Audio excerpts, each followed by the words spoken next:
Sa nakaraang episode, ang bida nating si Haruka na isang loner ay dinala sa ibang mundo kasama ang kanyang mga kaklase, subalit dahil sa ayaw niyang makapunta sa ibang mundo ay tumakas siya gamit ang airbed kaso lang ay naabutan pa rin siya nito.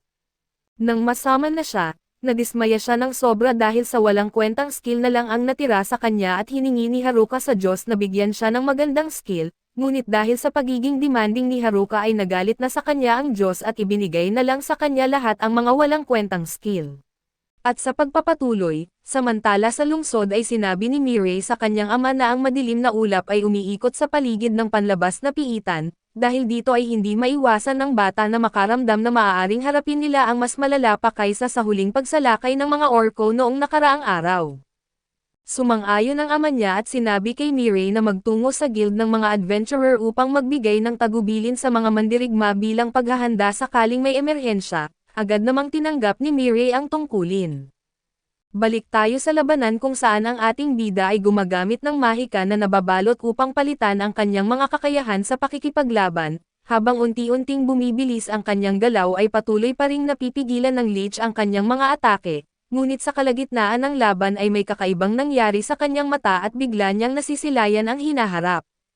Nakita niyang matatamaan siya ng espada ng leech ngunit dahil sa nakita niya ito ng maaga at naiwasan niya ang atake, ang dahilan ng lahat ng ito ay ang kanyang mga contact lens na tila nag-evolve at nagkaroon ng bagong kakayahan at ito ang Eyes of God, na nagbibigay sa kanya ng kakayahang makita ang hinaharap.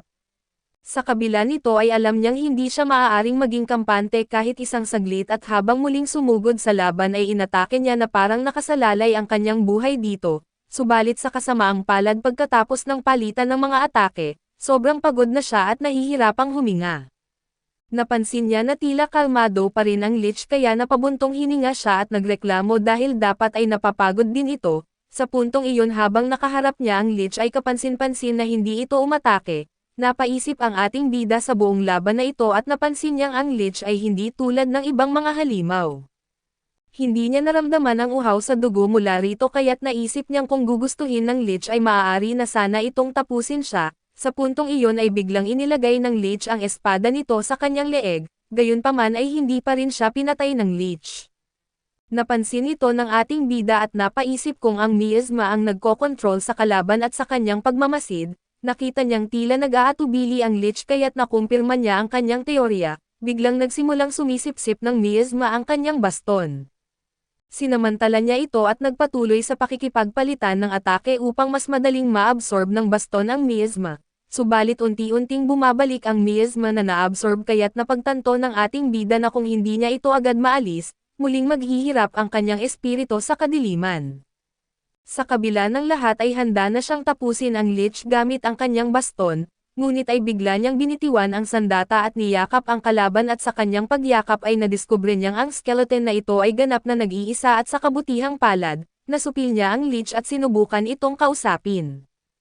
Humingi siya ng paumanhin at tinanong kung nakakaabala ba ang kanyang ginawa at napansin ng leech ang kanyang kalagayan na naging isang skeleton ito. Bumalik ang kanyang antas sa isa at higit sa lahat at nagkaroon ito ng pangalan na Angelica. Nagulat ang ating bida nang malaman na muli siyang nagpasakop sa isang babae.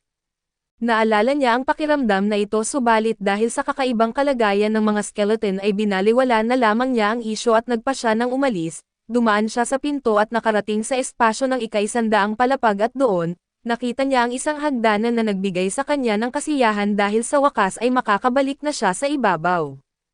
Sa kasamaang palad ay biglang lumitaw ang tagapag-ingat ng ika-100 palapag na isang nabubuhay na baluti at nagreklamo ang ating bida sa kanyang malas, dahil alam niyang hindi niya kayang makipaglaban ng sunod-sunod laban sa mga kalaban na antas 100, lalo pat ang emperador ng dungeon ay hindi naman talaga nais siyang patayin kundi si Angelica.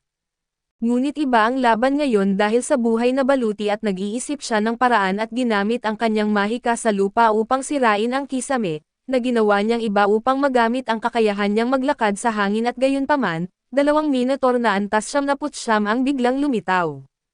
Tila wala silang intensyong makipagkaibigan at sabay-sabay silang tumalon patungo sa kanya at sa di inaasahang pagkakataon, bumagsak ang 2 minotaur sa buhay na baluti at dahilan upang sila'y mawalan ng malay, ang tagapag-ingat ng ika-100 palapag naman ay halos wala nang natitirang buhay.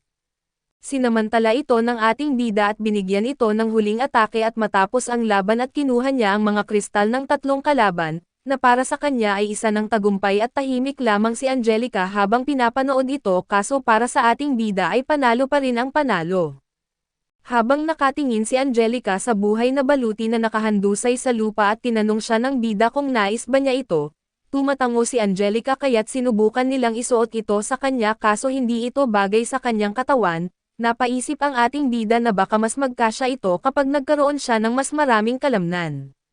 Biglang nangyari ang isang kamangha-mangha at nag-adjust ang baluti upang umangkop sa katawan ni Angelica, na nagpakita ng anyo nito noong nabubuhay pa siya at sa pagtatasa ng ating bida sa baluti, natuklasan niyang ito ay napakahusay na dahilan upang magalit si Angelica sa kanya. Napagtanto niya na si Angelica ay kasing galing kaya't tinawag niya itong dalagang may baluti at biglang umakyat si Angelica sa hagdanan na halatang galit na galit, samantala ang mga kasamahan ng bida na nasa ika-50 palapag ay hindi siya matagpuan. Ngunit ang dalaga na dumating din sa ika-50 palapag ay kumpiyansang makakakita sila ng bakas ng kanilang hinahanap, sa kasawiang palad para sa mga kasamahan ng ating bida. Nakasalubong nila ang isang napakalaking halimaw na isang cyclops na may 4 na braso at napakalakas. Samantala sa lungsod ay ikinukwento ni Prinsesa Mir sa pinuno ng guild ng mga adventure ang tungkol sa dungeon at hinihikayat silang maghanda. Habang nagpaplano sila ay may isang adventurer na nagtanong kung nasaan ang mga bagong miyembro, na tumutukoy sa grupo ng ating bida. Nang marinig ito ay hindi maiwasan ni Mir ang mag-alala at umaasang walang masamang mangyayari. Balik tayo sa ating bida na nagpasya na bigyan si Angelica ng isang storage cloak na dahilan upang gumanda ang kanyang mood, habang nasa ika-78 palapag ay ginamit niya ang kanyang perception at natukoy ang presensya ng isang halimaw.